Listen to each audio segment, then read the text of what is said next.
Well, totoo naman, marami ng mas matalino sa'yo, mas magaling sa'yo, mas maganda sa'yo, mas gwapo sa'yo, mas mayaman. Laging merong mas sa atin.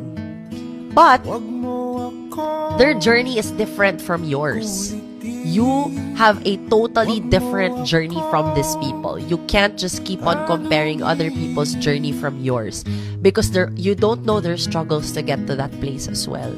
Hindi mo rin alam kung ano yung paghihirap na pinagdaanan nila to get to that goal. You can't just say that mas magaling siya mas maganda kasi siya kaya siya mas mayaman. Hindi naman nasusukat yan dyan, guys. Nasa sayo talaga yan.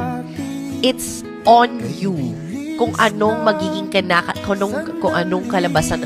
anong magiging kalabasan ng buhay mo. Hindi yan dahil merong mas, kasi laging merong mas. I'm here to remind you na hindi tayo perfectong tao.